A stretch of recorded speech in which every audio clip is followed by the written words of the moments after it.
Meyers, Hiatt, and my friend talked me into being here because she wanted to hear about reincarnation, a belief in many traditions, particularly Eastern religions like Hinduism and Buddhism.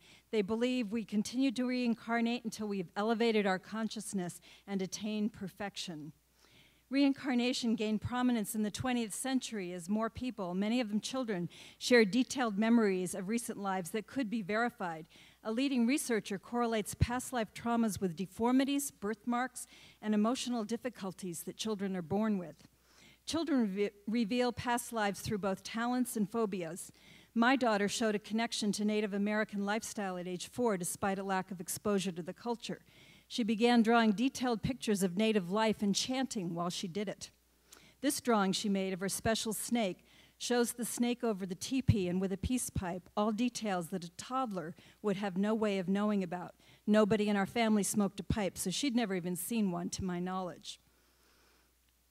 As she sat, she also had a great fear of fires.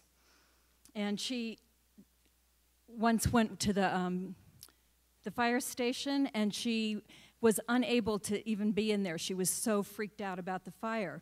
So I asked her to tell me about being a little girl or just dying in a fire, and she said she was a little girl in a room with a big chandelier. The fixture fell and the room caught on fire and she died. Surprisingly, after telling me this story, her fear of fires went away. I have firsthand knowledge of phobias, except as an adult, because I've had a terrible mouse phobia stemming from a past life in a dungeon where I was eviscerated by rats.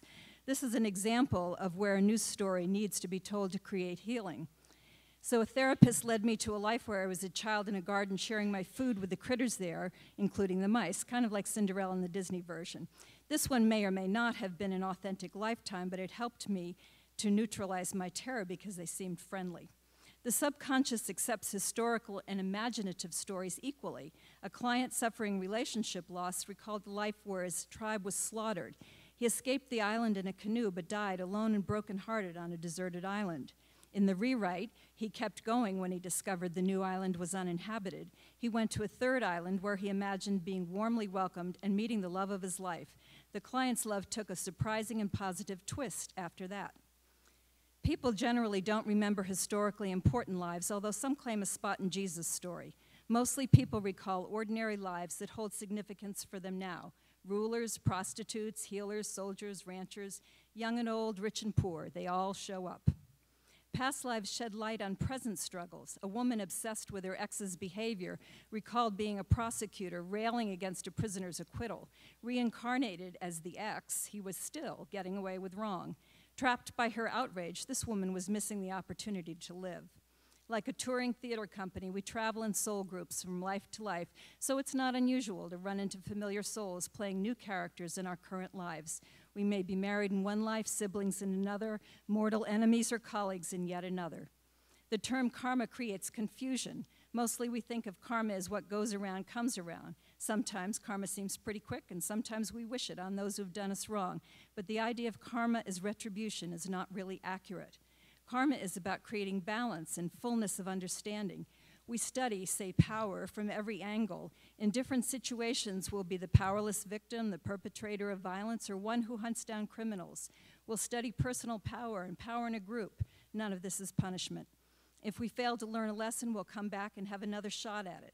We might be studying the power of forgiveness. In one life, we may die riddled with resentment and hatred, only to come back and try again to learn to forgive. This may take lifetimes, and that's perfectly okay.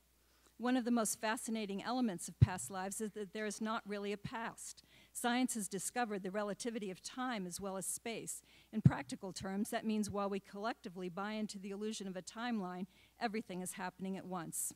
Some regressions reveal multiple lifetimes happening with overlapping dates. One theory is that we're aspects of an oversoul being sent forth into multiple lifetimes, some of them overlapping, to study a subject such as forgiveness from every angle. Whether aspects of an oversoul or members of a soul group, we travel in pods, working together on evolving, and so share substantial histories.